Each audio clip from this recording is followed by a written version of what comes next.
If you've never used OneNote before or any digital notebook, and the idea of it makes you feel a little bit overwhelmed or kind of like you want to take a nap, I totally get it, and you are in the right place, because in today's video, I'm going to show you how to very simply but very successfully set up your first digital notebook where you can create a system to help you organize your business, your life, everything.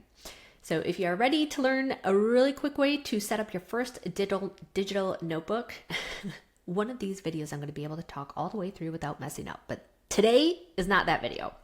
Anyways, if you are ready to set something up to organize every aspect of your life from a note-taking perspective, today's video is it. Let's go.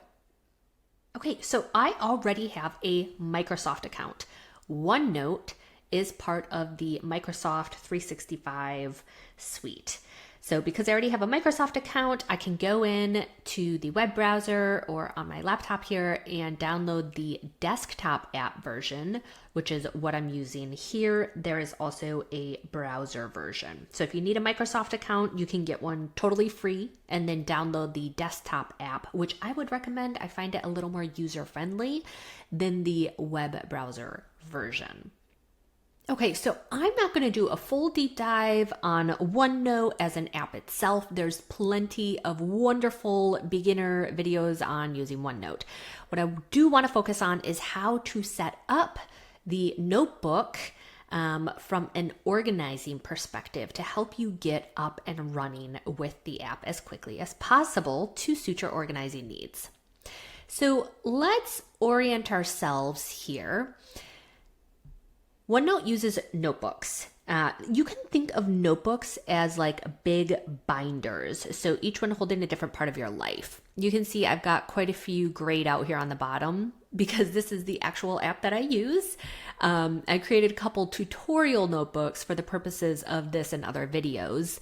But I have my own notebooks here that I use on the side, and I actually have quite a few more than that are archived. But anyways, I digress. So we're going to be focusing on the three up here. So if you run a business, I would recommend starting out with a notebook for life. I just keep it simple. I call it what it is. I have a notebook for business. And then the way my brain works and the way I prefer it, I have my own notebook for journaling. I do all of my journaling and reflection and life processing right here on OneNote as well. So, life for all of the random lists, gift ideas, and home repairs. I'll go through this in a little more detail in a bit. But then we've got business, notes, YouTube content marketing, client work, course outline, creation, and then journaling. Again, for reflections, venting, dreams, just processing. So keeping these areas separate just makes it so much easier to know where to go when I need something. And that way I don't have to be digging through piles of just, uncertainty in my note-taking space. So I just want to focus on one section, and we'll kind of go through OneNote again on how they organize things and how I do. So the notebooks here, when you click into this, you'll see notebooks at the top, big binders, right? And then when you click into it, it's going to open up into sections, the column on the left here, and then each section will open its own pages here. And you can tell the difference down here at the bottom where it says section and page. So every single notebook, I always have a notes section at the top. I just find that that's where I can put things that I'm not sure yet where I want them to go, but I can create lists, or if they don't need their own section or page, I just have them on a working notes interface is how I like to think of it. So just random thoughts or bits of information that I need to tuck somewhere. I have an ongoing health insurance thing about who to call for what and when and how. So I have that here. I have all of our monthly streaming services under monthly fees. Let's see what's in here. So car insurance, kind of what were we paying, our internet, our phone, and then all our streaming services. And this is just so that I can keep in mind, what are we having for those monthly fees? And I don't have to think about it. I have them stored right here. I can always pop in if I need to know. Just the other, week, I was in Wisconsin. My mom and I wanted to watch a movie, and I was like, what platforms are we paying for again that I can check out? And I can just pop in here and pull it up, and I don't have to think about it. So a buying list for just random items that I want to buy that I don't need necessarily, but I can put links to them. So mixing bowls with lids, a certain, king sheet set, a red light mask, olive oil, a sound bar, blah, blah, blah. You can read through it, but just those random things in life where I'm like, I want to keep them kind of front of mind. I might not need them right at the moment. So you can get the idea.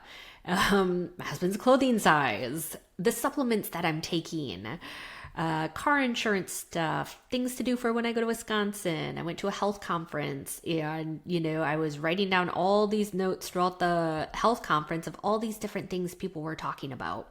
And I didn't want to forget about any of it. So I just wrote it down here, put it on a to-do list, and then I have a note on my calendar to look at this to-do list at some point.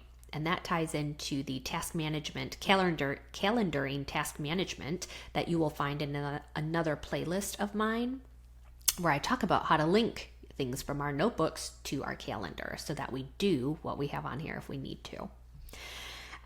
Okay, so this is kind of how I use my life section for my notes. I have a page for health. I have a page for our house. We bought a home last summer, and there's always vendors coming and design projects and appointments and things like that that I need to keep tabs of.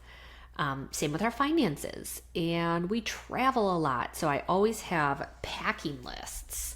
So I put my packing list templates inside my notes. So if we're going somewhere warm or cold, I always have a template already made up so I don't have to think about packing. I actually really do not like packing and thinking about clothing and things like that. So this helps relieve some of that anxiety when it's time to travel. Okay, so also I have a business, and all of my business stuff I keep on here for content creation, idea creation, notes about things I want to do, my YouTube content, notes that I take when I'm on session with clients, if I'm, tracking anything specifically, any projects that I might be working on, my course outline, content creation, things like that. And I use this as a platform to hold information. And it's just really helpful to be able to know I can just go into my business notebook in my OneNote to find everything I need to for notes as it pertains to my business and my life. And then for journaling, I create sections for each year. And then each year I have my daily journal entries. And then I also do monthly reflections because I find at the end of the year, I love to go back and do a little reflection. So I just keep it, quick and short, but it's really helpful to kind of go back for that. Okay, and I'm back. So I just wanted to say this is quite simple, but it can be really profound. And what I found is that oftentimes clients will try to do too much too quickly when it comes to switching from physical note-taking to digital note-taking. And they want to create 18 notebooks and get really into the detail of how many sections and pages. And I did build it out here just so you can see the end game, kind of the end goal of, using this year over year and finding out what works for you. But I do think keeping it pretty simple in the beginning is the most helpful. So again, just creating the life, the business, and if you want to journal on here, the journal.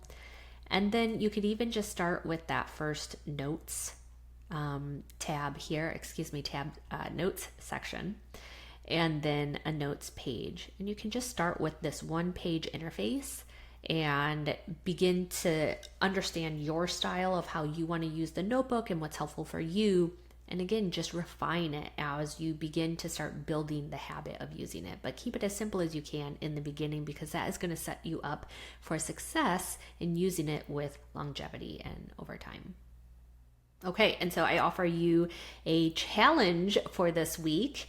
For the next week, download one app or whatever notebook resonates with you, digital notebook, and begin to build out, one or two sections and just start using it for 5 minutes a day and try to build up that habit and get into the flow of it. And again, It's really helpful because this is going to help you set up another pillar of the 4 pillars that are essential for organizing your digital life.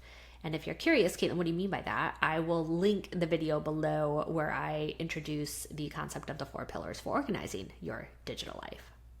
Okay, and that is all I have for today. Thank you so much for watching, and I will see you in the next video.